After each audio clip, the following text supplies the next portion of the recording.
Eh bien salut tout le monde, c'est AZK, bienvenue pour ce DeFi Actu du 10 décembre 2024, j'espère que vous allez bien.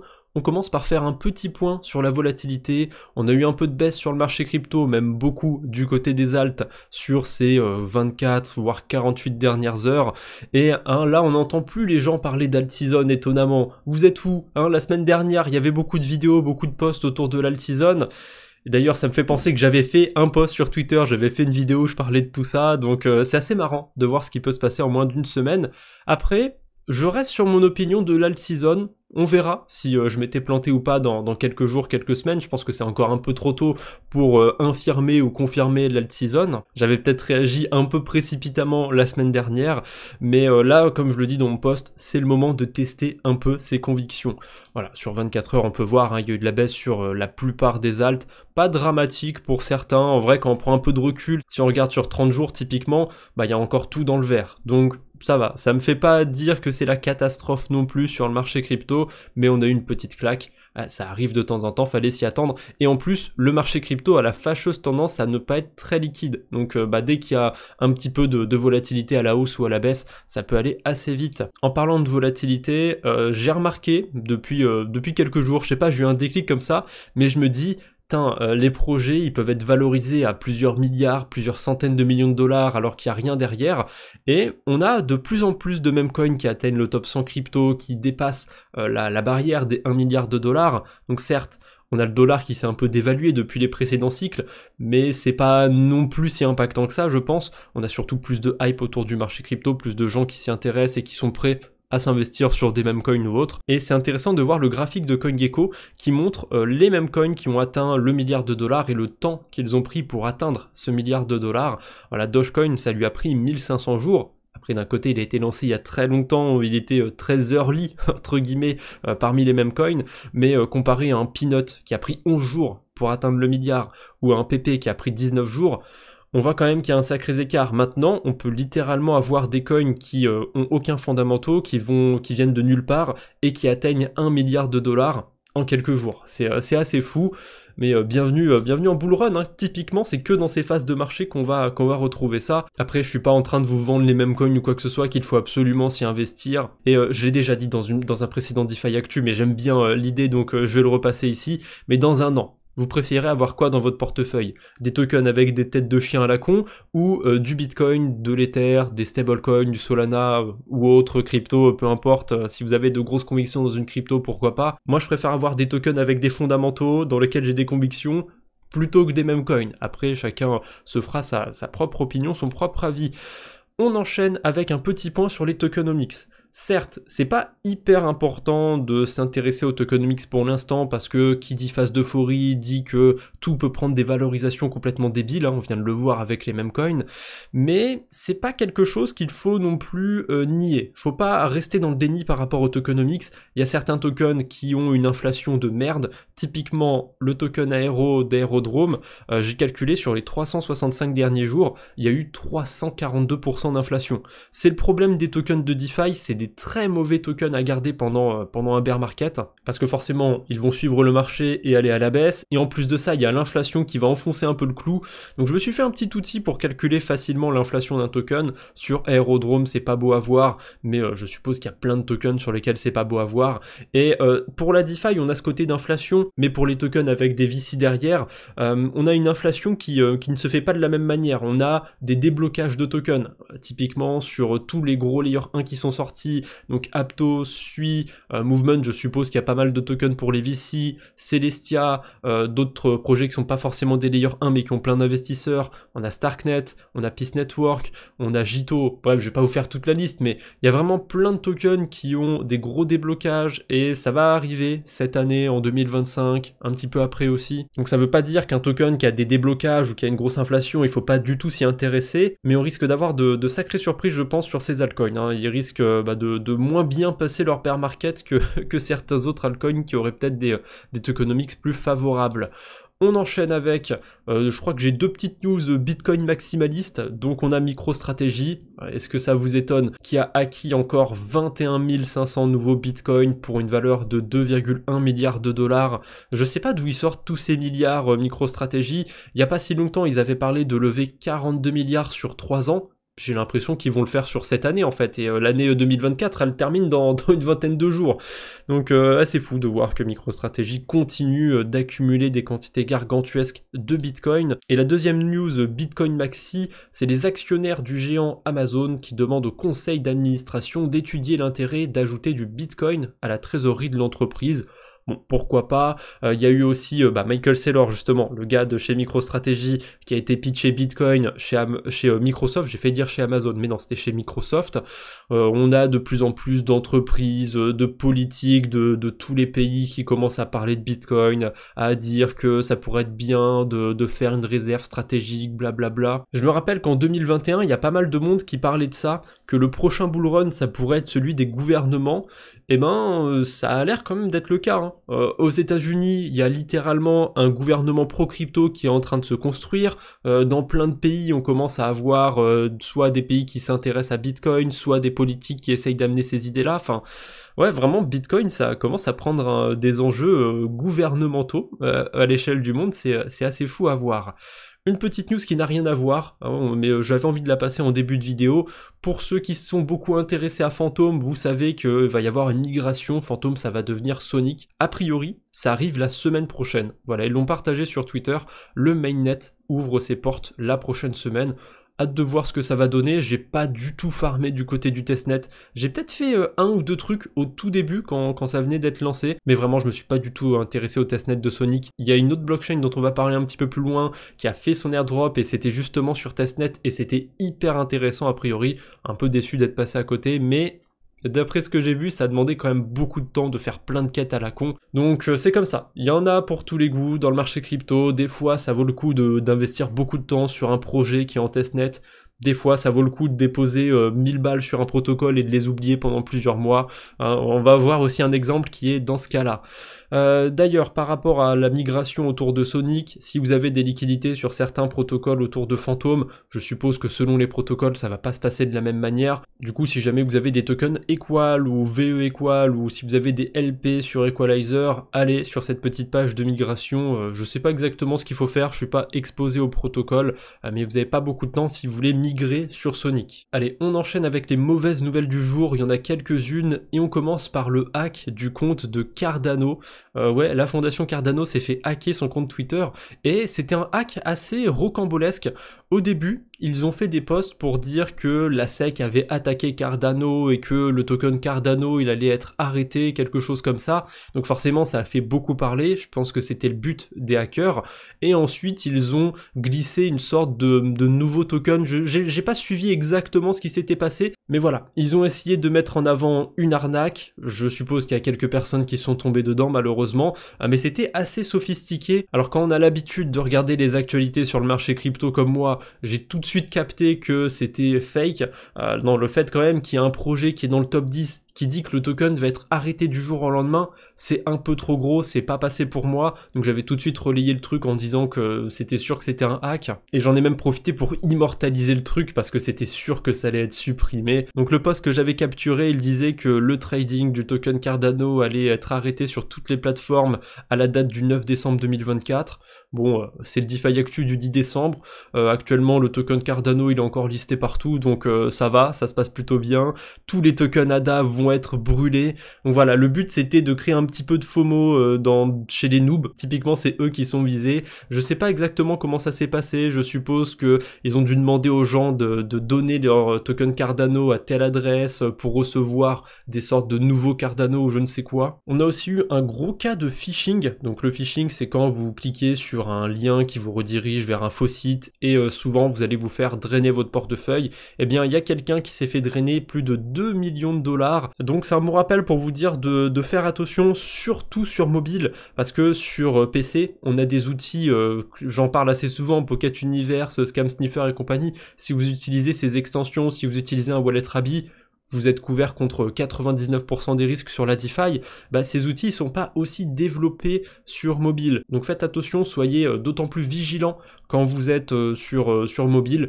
Voilà, hein, des arnaques, il y en a un petit peu partout. Si c'est trop beau pour être vrai parfois, vaut mieux passer à côté ou vaut mieux essayer de voir s'il n'y a pas quelqu'un, un compte de confiance que vous suivez qui a relayé le truc. Enfin bref, faites attention, regardez bien les liens sur lesquels vous cliquez, blablabla. En termes de hack, il n'y en a pas eu tant que ça sur ce début décembre 2024. Ça faisait longtemps d'ailleurs qu'on n'avait pas eu une semaine aussi peu chargée en termes de hack. Seulement 1,64 million de dollars de dérobés. Donc il y a eu le hack sur Clipper dont on a parlé dans le dernier ou l'avant-dernier DeFi Actu. Il y a eu un hack a priori sur Vestradao. Je connais pas du tout, 500 000 dollars de pertes et ça a l'air d'avoir eu un impact uniquement sur le token du protocole. Il y a eu d'autres petits hacks encore qui sont vraiment bien ciblés. Je vais pas m'attarder sur tous les hacks qu'il y a eu. Donc il y en a quand même eu 7 a priori sur ce début de semaine, mais c'est vraiment que sur des petits protocoles ou des trucs qui sont utilisés par assez peu de personnes. Donc ça va, mais c'est un petit rappel aussi pour vous dire qu'il n'y a pas de risque zéro sur la DeFi. Voilà, ça arrive de temps en temps qu'il y ait des protocoles qui se font hacker. Des fois c'est des gros protocoles, même si plus souvent ça va être des petits protocoles qui sont pas très connus. Allez, sur ce, comme d'habitude, on enchaîne avec les levées de fonds. Là, j'ai pas sélectionné les levées de fonds que j'ai mis sur plusieurs onglets. Ce que j'ai fait, c'est que j'ai été directement sur le compte de Crypto Fundraising sur Twitter et je vais scroller et m'arrêter uniquement sur les levées de fonds que j'ai trouvées intéressantes. J'ai mis des petits j'aime, donc je vais pouvoir les repérer facilement. On commence par Haven One. De ce que je vois, c'est un Layer 1 EVM compatible et ils amènent un truc que j'avais jamais vu. D'après eux, ils sont rect résistants. Donc je sais pas exactement ce que ça veut dire. Je suppose qu'ils veulent dire qu'ils ont un Layer 1 qui est hyper robuste, qui résiste à tout plein de types de hacks, etc. Pourquoi pas, je demande à voir. Ils ont levé 4,6 millions de dollars. On a Asterus, dont j'ai parlé dans un récent DeFi Actu. Il me semble que Binance Labs avait foutu des sous dessus. Et bien là, ils ont été acquis par APX Finance. Je crois qu'avant ça s'appelait Apollo X en bon français. Et APX, c'est un projet qui est backé par Binance Labs. Donc Asterus, maintenant, c'est clairement backé ou incubé par Binance Labs, on pourrait dire. Ensuite, on a Prosper, qui est un protocole de minage de Bitcoin décentralisé. Je sais pas si c'était lui, mais j'en avais vu un autre passer dans un récent DeFi Actu. Encore une fois, je cite toujours les autres DeFi Actu, mais ça me dit quelque chose. Je sais pas si c'était Prosper ou un autre, mais j'en avais déjà parlé d'un protocole de minage décentralisé sur Bitcoin. On a Spexy aussi qui est très curieux comme projet. Eux, ils ont levé 11,5 millions de dollars et d'après leur description, c'est le premier Fly to Earn. Donc c'est un projet sur lequel on va pouvoir faire voler son drone. Bon, j'ai pas de drone, faut-il encore en avoir un. Et avec les images que vous allez capturer, vous allez pouvoir récupérer des rewards. Je sais que pendant un moment, il y avait une sorte de Google Maps qui faisait à peu près la même chose. Voilà, on pouvait marcher, on pouvait explorer des rues et compagnie, faire du mapping, littéralement, et avoir des récompenses. Je crois que le projet en question, je sais plus du tout comment il s'appelle, mais je sais même pas s'ils ont lancé leur token. Là, c'est la même chose avec des drones. Bon, pourquoi pas. Ça peut être intéressant comme projet. Ils ont quand même levé pas mal de sous-sous. Donc peut-être à surveiller pour ceux qui posséderaient des drones. Allez, pour terminer cette petite page de levée de fonds, on a DeFi.app, une super app de la DeFi qui a levé 2 millions de dollars. D'après leur description, ça combine la magie de la DeFi et de la finance centralisée en une seule super app. Je sais pas exactement ce que ça donne, mais ça peut être sympathique pour amener des gens sur la DeFi qui sont pas forcément familiers avec les outils qu'on a sur la DeFi, donc les portefeuilles, etc. On enchaîne avec la Minute DeFi, 5 actualités qu'on va passer assez rapidement, mais qui sont quand même intéressantes. On commence par Cosmos qui tease un nouveau chapitre. Donc ils ont balancé une petite vidéo qui dit pas grand chose à part à la fin. The Cosmos is expanding. Le cosmos s'étend en bon français. Je sais pas ce que ça veut dire, on le saura bientôt à mon avis. Un autre truc qu'on saura très bientôt, on le saura littéralement demain par rapport au moment où j'enregistre la vidéo, c'est Balancer qui tease a priori sa V3, 11 décembre 2024. Il me semble qu'il y a déjà une bêta de cette V3 qu'on peut déjà plus ou moins l'utiliser sur Balancer. Donc là, je suppose que ça y est, ça arrive réellement, ce sera plus une bêta, ce sera la V3 propre et bien calibrée pour la DeFi. Ensuite, on a Superform Labs qui, il y a quelques mois, avait parlé d'un Vault qui pourrait donner le meilleur rendement sur n'importe quelle blockchain. A priori, c'est quelque chose qui commence à voir le jour. C'est pas encore là, mais ils ont teasé un petit peu dessus. Je suis très curieux de voir ce que ça pourrait donner. L'idée est bonne, mais est-ce que ça va être bien, est-ce que ça va être performant? on le saura bientôt. Un petit fun fact sur le token DEEP qui a été airdroppé il n'y a pas très longtemps sur Sui. Je savais pas, mais ce token il est déflationniste, donc je sais pas exactement comment ça marche, mais ils ont déjà brûlé 1,8 million de tokens DEEP, ce qui est pas énorme, hein, mais c'est toujours ça de prix, et j'ai pas grand chose de plus à dire sur ça, hein, voilà, le token DEEP est déflationniste. Pour terminer cette petite minute DeFi, un petit retour sur la vidéo que j'ai fait sur la chaîne principale. J'avais fait un gros guide sur le delta neutre, si ça vous intéresse je vous le mettrai dans la description, et depuis la vidéo j'ai fait le calcul, j'ai récupéré 26 $ de fundings, donc ça représente à peu près 1% d'intérêt sur toutes les stratégies que j'ai faites, donc celles sur Hyperliquid et celles sur Aptos. J'ai déposé à peu près 2800 $, je crois, quelque chose comme ça, donc voilà, 1% d'intérêt en 60 jours, si on fait le calcul, ça fait 60% d'intérêt annualisé, c'est pas mal du tout. Allez, on enchaîne avec quelques news autour des airdrops et d'autres news autour de la DeFi, mais on va commencer par les airdrops, hein, c'est le plus intéressant. On a Movement qui a fait son airdrop, et c'est une giga surprise. Je m'attendais quand même à ce que ce soit un minimum valorisé, parce qu'en ce moment, on a de la hype sur Sui, léger sur Aptos, mais on a de la hype sur cet écosystème, et Movement a fait un airdrop vraiment en grande pompe, hein. Le token s'apprécie en plus, un peu comme Hyperliquid, il est allé à quasiment 1 $, peut-être même un peu au-dessus d'1 $, j'ai pas gardé les yeux sur le cours, ouais il est allé à 1,40 $, putain j'avais pas fait gaffe, donc il a une valorisation au moment où je fais la vidéo de 2 milliards de dollars, une FDV de 10 milliards quasiment, donc c'est pas mal, hein, pour un token qui vient d'être lancé et dont la blockchain n'est pas encore là, et ça fait écho à ce que je dis régulièrement dans des vidéos, mais sur le marché crypto, on a tendance à pricer le futur, à pricer quelque chose à venir, rarement à pricer quelque chose qui est déjà là. Le seul truc qui est pricé et qui est déjà là, c'est Bitcoin. Alors certes, il est encore amené à évoluer au fil du temps, mais le gros de Bitcoin, c'est marqué dans le marbre et ça va pas trop bouger,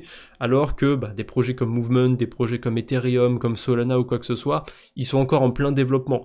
Bref, ça se passe bien du côté de Movement. Malheureusement, il n'y avait pas du tout de critères pour l'activité EVM, Aptos ou Sui. Bon, on pouvait espérer, on sait jamais. En tout cas, si jamais vous n'avez pas encore été vérifié, allez voir si vous êtes éligible à l'airdrop de Movement. Il faut juste connecter votre adresse EVM, parce que pour l'instant, la blockchain n'est pas encore lancée, mais on a le token du côté de la blockchain Ethereum et il peut s'échanger là-bas. J'ai vu que des gens avaient des allocations à 5 chiffres. A priori, il fallait vraiment poncer, il fallait vraiment passer beaucoup de temps à faire toutes les quêtes. Mais comme quoi, parfois ça peut être rentable de faire des quêtes sur les testnets. Après le problème c'est qu'on peut pas le savoir à l'avance, évidemment. Donc certes, il y en a qui vont frimer, qui ont eu des belles allocations, mais c'est pas la majorité des gens. Ensuite, on a eu l'airdrop de Anzen Finance, qui était un petit peu buggé au début, mais ça va au final, ça s'est bien placé. J'ai fait une petite vidéo de toute façon sur cet airdrop là, donc si vraiment vous êtes intéressé par ce projet, normalement vous avez soit déjà réclamé l'airdrop, soit vous avez vu la vidéo que j'ai sortie hier. Je vais voir si le token il s'est apprécié ou pas. Il me semble qu'au moment où j'ai réclamé, ça valait quelque chose comme 170 $, et là ils sont encore dans mon portefeuille, ça vaut 140 $. Donc bon, c'est pas folichon pour l'instant sur le token Anzen. Je sais pas encore ce que je vais en faire, je pense que je vais pas tarder à les vendre, j'ai pas spécialement envie de les garder dans mon portefeuille. Bref, on enchaîne avec Usual Money. On peut dire que c'est un concurrent d'Anzen, mais un concurrent un peu plus crédible quand même. Le token n'est pas encore lancé, ce sera le 12 décembre, mais on peut déjà aller voir si on est éligible. Pour l'instant, il est en pré-market sur Binance et il s'échange un peu plus de 50 centimes. Voilà, ça vous donnera une estimation d'à quoi vous pouvez vous attendre. Pour ma part, je suis un peu passé à côté d'Usual, tant pis, c'est comme ça. Il y en a certains qui l'ont farmé, qui n'ont pas eu un rendement si fou que ça. Il y en a certains qui l'ont farmé du côté de Pendle et qui ont eu un très beau rendement dessus. Donc c'est un petit peu disparate, il y a eu un petit peu de tout. Mais si vous êtes intéressé à ce protocole, eh bien allez voir si vous êtes éligible. Il y a le lien dans la description. On a un airdrop pour ceux qui ont staké leur token Zifi. Donc Zifi pareil, ils avaient airdroppé leur token il n'y a pas si longtemps. Bon, pour ma part j'ai tout vendu, j'ai même tout converti contre des tokens mod. Après j'en avais pas beaucoup, hein. J'en avais une trentaine, peut-être quarantaine de $, je m'en souviens plus. J'ai pas encore été voir en détail comment ça se passait, il n'y a pas que les stakers de tokens Zifi qui ont pu être éligibles. Si vous avez eu de l'activité autour de certaines communautés sur ZK-Sync, voire sur Base, vous êtes peut-être éligible. Donc je vous mettrai le lien pour vérifier ça en description. Après c'est un petit projet autour de l'IA, donc je pense que c'est un petit airdrop, mais c'est toujours ça de sympa à prendre. On enchaîne avec Jupiter. Jupiter, il y a eu un petit peu de drama sur un vote de gouvernance qui n'était pas passé, donc il y a eu un deuxième vote de gouvernance et cette fois-ci c'est passé, les gens se sont mis plus ou moins d'accord on va dire, et ils ont alloué du coup 860 millions de dollars de tokens Jupiter sur les 2 prochains airdrops. Il me semble que le débat c'était est-ce que Jupiter fait 2 airdrops ou ils essayent d'en faire plus que 2, parce que c'était prévu depuis le début, de base ils devaient faire 3 airdrops au total, donc celui qu'on a eu au tout début, un airdrop en janvier 2025 et un airdrop en janvier 2026, voilà. À chaque fois, c'était sur le mois de janvier, et il y avait des gens qui disaient « Oui, mais c'est beaucoup de tokens, ce serait bien de le faire peut-être sur 3, 4, 5 années, peut-être même plus encore. » Finalement, c'est resté sur cette décision de le faire sur les 3 premières années, donc 2024, 2025, 2026, et du coup, au mois de janvier 2025, il y a 430 millions de dollars de tokens Jupiter qui vont être airdroppés. Je sais pas exactement si ça va être pricé en avance ou si ça va être pricé au moment où ça va être airdroppé, mais il risque d'y avoir de la volatilité sur le token Jupiter. C'est quand même une grosse masse de tokens, ça sera pricé tôt ou tard. Encore une fois, je vous dis pas qu'il faut aller dumper tous vos tokens ou quoi que ce soit, mais c'est quand même une grosse offre de tokens qui arrive en circulation, donc faut être prudent si vous stakez des tokens Jupiter ou si vous en avez dans votre portefeuille. Voilà, on en saura un petit peu plus sur la date et sur le checker, ça arrivera bientôt, le checker ce sera un peu plus tard dans le mois, donc on en reparlera. On enchaîne avec Hyperliquid, ils ont fait leur airdrop il n'y a pas longtemps, et ce qui est intéressant à voir, surtout sur les protocoles de perpétuel, c'est s'il y a des gens qui utilisent toujours le protocole après l'airdrop. Il me semble qu'il y a eu Aevo, qu'il y en a eu plusieurs cette année qui ont fait leur airdrop, et au niveau des volumes, c'est pas trop ça, ils sont encore loin des niveaux qu'ils ont eu avant de lancer leur airdrop. Et ben Hyperliquid, après leur airdrop, ils ont fait des nouveaux ATH en termes de volume. Voilà, donc je pense que ça montre quelque chose. Quand un produit est bon, eh bien, les gens l'utilisent, tout simplement. Les gens ne sont pas forcément là pour farmer des airdrops, certes. Il y a eu beaucoup de gens qui ont utilisé Hyperliquid pour ça, mais il y en a qui continuent de l'utiliser parce que c'est un bon protocole. Alors, le trading, on peut facilement perdre des sous dessus, je parle beaucoup de delta neutre, donc en général, quand je vais utiliser Hyperliquid, ça va être pour ces stratégies-là. Mais bon, comme je dis, chacun son portefeuille, chacun ses emmerdes, donc en termes d'open interest, parce que je crois que j'ai parlé de volume, mais le screenshot que je montre, c'est l'open interest, voilà, il y a 3,5 millions de dollars de positions ouvertes sur Hyperliquid, et en termes de volume, je savais que j'avais mis les 2 news de côté, mais en termes de volume sur 24 heures, Hyperliquid a passé les 10 milliards de dollars sur seulement 24 heures. C'est quand même pas mal. Si je vais voir du côté de CoinGecko les volumes qu'il y a eu sur 24 heures sur tout le marché crypto, ou en tout cas tout ce que CoinGecko connaît, c'est 470 milliards. Donc c'est pas mal. Après certes, il y a de l'effet de levier dans ces 10 milliards, mais quand même, c'est un chiffre assez impressionnant, surtout que c'est que sur 24 heures. Certes, il y a eu beaucoup de hype autour du token d'Hyperliquid, donc ça a forcément joué. Va falloir voir quand même comment ça évolue dans les prochains jours, prochaines semaines même, mais honnêtement, c'est vachement bien parti du côté d'Hyperliquid. Allez, pour terminer cette vidéo, j'ai 2 news. J'ai pas pensé à mettre de même de côté ou quoi que ce soit, donc on termine vraiment sur des news normales. On a Aptos d'abord, je crois que j'en ai déjà parlé, mais l'USDC natif arrive bientôt et le CCTP aussi, donc le bridge de Circle, le bridge natif de l'USDC arrive.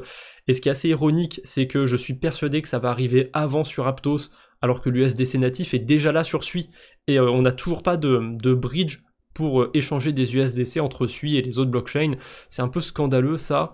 Et la dernière news, celle avec laquelle on va terminer, c'est qu'aujourd'hui on a le staking sur Babylon qui est réouvert. Ça va être réouvert pendant 1000 blocs sur Bitcoin il me semble. Et je sais pas combien de temps ça dure 1000 blocs sur Bitcoin, je crois que ça dure à peu près 10 minutes un bloc, si je dis pas de bêtises, donc ça ferait 10 000 minutes, donc 10 000 minutes divisé par 60, ça fait 166 heures, et divisé par 24, ouais c'est bien ce que je pensais, ça fait à peu près une semaine, donc s'il y en a que ça intéresse d'aller déposer directement du Bitcoin sur Babylon, vous avez le temps de le faire. Bref, je ne vous embête pas plus pour aujourd'hui, j'espère que cette petite vidéo vous a plu, on se retrouve bientôt j'espère, d'ici là portez-vous bien, salut tout le monde.